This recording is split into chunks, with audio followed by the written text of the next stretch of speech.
Hello students, आज हम class 9 की मैथ्स के एक्सरसाइज 11.4 का 7th क्वेश्चन करेंगे। तो चलिए इस वीडियो को स्टार्ट करते हैं। क्वेश्चन है हमारा, find the volume of a sphere whose surface area is 154 centimetre square.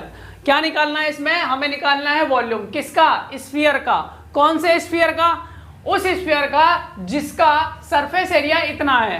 तो यानी इस स्फीयर का सरफेस एरिया दे रखा है, हमें वॉल्यूम निकालना है। तो वॉल्यूम का आपको फॉर्मूला पता होना चाहिए। तो वॉल्यूम का फॉर्मूला पता होना चाहिए, और वॉल्यूम का फॉर्मूला क्या होता है? वो है 4/3 पाई आर क्यूब। तो वॉल्यूम का 4/3 पाई आर क्यूब है। मैं आपको ये बता रहा हूं कि क्वेश्चन को कैसे समझा जाता है।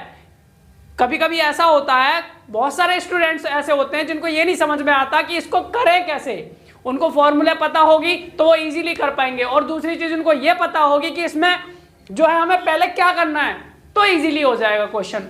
यहां पर हमारे पास 4/3 पाई आर क्यूब होता है, तो 4/3 की वैल्यू पता है, पाई की वैल्यू पता होती है, और हमें क्या चाहिए होता है? आर, यानी रेडियस चाहिए होता है।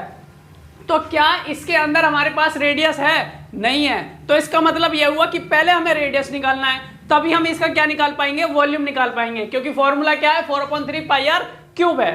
तो इसके लिए हम क्या करेंगे? रेडियस निकालने के लिए एक चीज इसमें देखो, फिर इसमें देखना है कि और क्या दे रखा है। तो इसके अंदर इस स्फीयर का सरफेस एरिया दे रखा है। जो दे रखा है क्वेश्चन के अंदर, उसका फॉर्मूला उसके सामने लिख दो, तो हमारे पास क्या निकल के आएगा? जिस चीज की हमें जरूरत है वो जरूर निकल के आएगी। जैसे कि यहां पर हमें सरफेस एरिया दे रखा है, तो हमने क्या लिखा? Because surface area of a sphere is equal to 4 pi r square. भाई सरफेस एरिया जो होता है कि स्फीयर का क्या होता है? 4 पाई आर स्क्वायर होता है। तो हमने क्या किया? 4 पाई आर स्क्वायर को फॉर्मूला जो था, यहां पर 4 की जगह 4 रखा, पाई की जगह पे 22/7 और आर की जगह पे आर स्क्वायर लिख दिया। और इस तरफ हमने क्या लिख दिया? 154 सेंटीमीटर स्क्वायर। क्यों? क्योंकि हमें सरफेस एरिया जो है वो दे रखा है इसका, तो हमने इसकी जगह पे ये रख दिया, और फॉर्मूले की जगह पे जो जो पता था वो रख दिया। तो यहां पर क्या बचा हमारे पास? आर, यानी कि यहां से क्या निकलेगा? आर यानी रेडियस निकलेगा। अब इसको सॉल्व कर देते हैं। तो सॉल्व किया तो कैसे होगा? देखो, यहां से मैंने इसको क्रॉस मल्टीप्लाई किया, और इन दोनों को मल्टीप्लाई करूंगा, फिर भी नीचे लाना पड़ेगा, तो इसलिए मैंने क्या कर दिया? सीधा ऐसे ही नीचे ले आया। आप भी एग्जाम में ऐसे ही करना, क्वेश्चन जल्दी होगा। इसको हमने मल्टीप्लाई ऐसे किया, इसको इधर ले आए। अब यहां पर इस तरफ क्या बचा? आर बचा, आर स्क्वायर बचा। तो अब हम इसको डिवाइड कर सकते हैं। इससे इसको काटेंगे, कितनी बार में चला जाएगा? 7 बार में चला जाएगा, 7 टाइम्स में चला जाएगा, क्योंकि 22 7 जा ही क्या होता है? 154 होता है। तो इससे इसको काट दिया। अब हमने यहां पर काटा तो क्या बचा हमारे पास? 7 सेंटीमीटर स्क्वायर इंटू 7/4। उसके बाद हमने क्या किया? यहां से जो स्क्वायर है इसको हटाया, इस तरफ ले आए। तो जब एक तरफ से स्क्वायर हटाते हैं तो दूसरी तरफ स्क्वायर रूट लग जाता है, और जब एक तरफ से स्क्वायर रूट हटाते हैं तो दूसरी तरफ स्क्वायर लग जाता है। उधर से स्क्वायर हटाया तो इधर इसका रूट लग गया, तो रूट लगा तो क्या हुआ? अब यहाँ पर ये 7 है, ये 7 है, 7 को 7 से मल्टीप्लाई करेंगे तो फिर 49 आएगा, फिर इसको स्क्वायर रूट निकालना पड़ेगा। तो हम क्या करते हैं, जब हमें पता है 7 2 बार दे रखा है, पेयर बन रहा है, ये जोड़ा बन रहा है, तो उसमें से एक को निकाल लेंगे। तो एक हमने 7 निकाल लिया, स्क्वायर रूट ये हो गया। ऐसे ही 4 का जो स्क्वायर रूट है वो कितना है? 2 है। भाई स्क्वायर और स्क्वायर रूट तो पता ही होगा, 8th क्लास में पढ़ चुके हो। तो इसका स्क्वायर रूट 2 हो गया और इसका 7 हो गया। अब ये सेंटीमीटर स्क्वायर का हमने क्या लिख दिया? सेंटीमीटर। क्यों? जब सेंटीमीटर स्क्वायर या मीटर स्क्वायर लग रहा होगा तो जो स्क्वायर है वो रूट से कट जाता है, ध्यान रखना। तो यहां पर सेंटीमीटर बचा, ये जो स्क्वायर था वो रूट से कट गया। तो रेडियस हमारे पास कितना आ गया? 7/2 सेंटीमीटर। ये हमारे पास रेडियस आ गया। और हमें यही तो चाहिए था। कब? जब हमने फॉर्मूला देखा कि फॉर्मूला ये है वॉल्यूम निकालने का, तो वहां पर आर चाहिए था, तो आर हमने ऐसे निकाल लिया। अब इस आर को वहां रख देंगे। तो हमें क्या निकालना है? Volume. Volume of the sphere क्या हो जाएगा? 4/3 पाई आर क्यूब।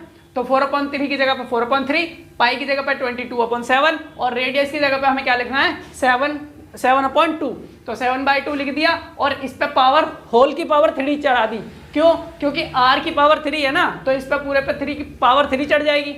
अब इसको हमने क्या किया? इसको 3 बार लिख लिया। भाई पावर 3 का मतलब 3 बार मल्टीप्लाई, और पावर 2 का मतलब 2 बार मल्टीप्लाई, तो 3 बार लिख लिया। अब इसको हमने काटा। कैसे काटा? 7 से अगर 7 को काट देंगे, खत्म। इसी तरीके से अगर मैं इसको काटूं, 2 1 जा 2, 2 2 जा 4, ये खत्म हो गया। इससे इसको काट देंगे, खत्म हो गया। अब हमारे पास क्या बचा?